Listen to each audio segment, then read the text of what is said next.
शुभ सकाळ मित्रमैत्रिणींनो.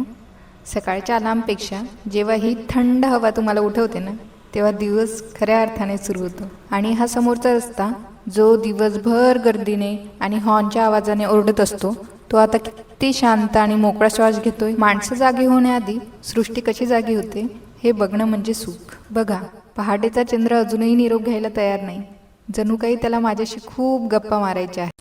आयुष्यात कितीही मोठी स्वप्न बघितली ना, तरी दिवसाची सुरुवात या प्लास्टिकच्याच काठीने करावी लागते. डावीकडे, कधी उजवीकडे, आणि मध्येच तो फेस पाहून स्वतःला पांढऱ्या दाताचा सांताक्लॉज समजणं. रात्रीतल्यासारखे दात चमकले नाही तरी चालेल, पण फ्रेश मात्र नक्की वाटते. टिंग टिडिडिंग. आज बनवते हेल्दी काकडीचा पराठा. तर काकडी काढलेली आहे फ्रीजमधून, अतिशय थंडी, त्यामुळे धुवून घेतली.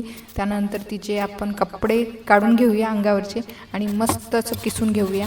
आपले हात वाचवा, कारण की मग हात कटला तर एक्स्ट्रा प्रोटीन त्यामध्ये ॲड व्हायला. काकडी तर थंडी असतेच, पण माझे हातही आज गारठले. इतक्या सर्व कार्स आणि व्हेरायटीमध्ये गाड्या बघून मला असं वाटतं की मी एका मोठ्या उद्योजकाची आई आहे.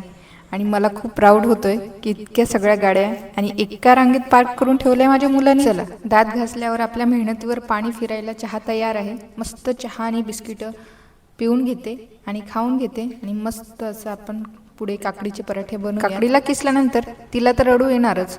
मग ते पाणी काढून घ्यायचं की त्यातच पीठ मळायचं, हा अख्ख्या महाराष्ट्राला पडलेला हा अवघड प्रश्न आहे.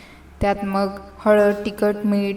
काकडीचा पराठा बनवण्याची मी तयारी करतच होते, पण आता मी स्वतःच पिठाचा गोळा बनवून बसले आहे. हे हाताला चिकटलेलं पीठ, बाप रे, मी इकडे पराठा बनवायला घेतला की दिवाळीचे लवंगी फटाके उडवायला घेतले, हेच मला काही कळेनासं झालंय. तुम्ही पण बनवा आणि घरच्यांना सांगा, काकडी फक्त कापण्यासाठी नसते तर चपातीसारखी लाटण्यासाठी पण